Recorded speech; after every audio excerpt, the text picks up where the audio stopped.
दोस्तों आज हम आपके लिए एक ऐसी रानी की स्टोरी लेकर आए हैं जो थी तो एक क्रिश्चियन पर ऑटोमन एम्पायर में उसको गुलाम बनाया गया और उसकी खूबसूरती की वजह से उसके जिस्म के साथ खेला गया और अंत में इसने अपने इसी हुस्न को अपना हथियार बनाया और सुल्तान से शादी कर रानी बन बैठी और सुल्तान की मौत के बाद इसने ऑटोमन को रूल भी किया। दोस्तों हम बात कर रहे हैं ऑटोमन एम्पायर की सबसे खूबसूरत और ताकतवर रानी हंडन सुल्तान की, जो मूलतः ग्रीक की रहने वाली थी और ऑटोमन एम्पायर में गुलाम बनने से पहले इसका नाम हेलन या हेलेना था। दोस्तों इसकी खूबसूरती को देख ऑटोमन एम्पायर के वजीर यानी जिसे पाशा कहा जाता था वो पागल हो गया। उस समय इसकी उम्र मात्र 17 साल थी और पाशा इसको उठाकर अपने घर ले आया। उसकी दासियों ने हेलन को तैयार करके पाशा के सामने पेश किया। पाशा ने इसका नाम हेलन से हानडान कर दिया और इसका धर्म परिवर्तन करवा दिया। इसने हानडान को रात में कमरे में बुलाया और सहला सहला कर रात भर पेला और अब तो पाशा आए दिन उसे अपने कमरे में बुलाता और उसे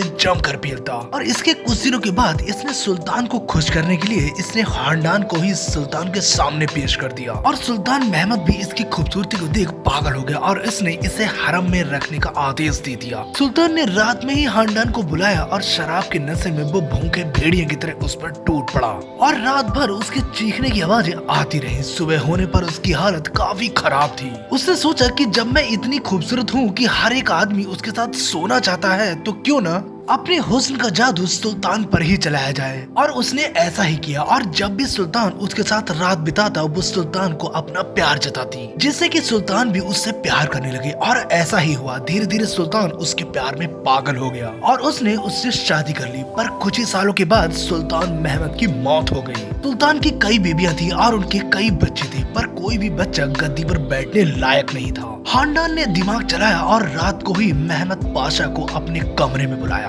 पाशा देखते ही समझ गया कि मामला क्या है, क्योंकि हानडान ऐसे कपड़े पहने थी कि अंदर का मामला सब दिख रहा था। ये दोनों एक दूसरे से ऐसे चिपके मानो कोई चुंबक हो। हानडान ने पाशा के कान में कहा कि अगर वो उसके बेटे को सुल्तान बनाए जो कि अभी बहुत छोटा है, उसके बदले वो हर रात उसके साथ सोने को तैयार है। और पाशा के हाँ करते ही दोनों एक दूसरे में खो गए और सुबह होते ही इसके बेटे को ऑटोमन एम्पायर का नया सुल्तान बना दिया गया। पर इसने एम्पायर की बागडोर अपने हाथ में ही रखी। इधर पाशा हर रात उसे ऐसा मजा देता कि हानडान को बिना पाशा के रात में नींद नहीं आती। वो पागल सी होने लगती थी और शायद इसका ये पागलपन ही उसकी मौत का कारण भी बना। और एक दिन पाशा ने उसके साथ शारीरिक संबंध बनाते समय उसे जहर देकर मार दिया। ऑटोमन एम्पायर के इतिहास की सबसे खूबसूरत रानी की मौत हो जाती है। वैसे दोस्तों आपको हानडान की स्टोरी अच्छी लगी हो तो प्लीज सब्सक्राइब करें, क्योंकि हम ऐसे ही रियल और इंटरेस्टिंग वीडियो लाते रहते हैं।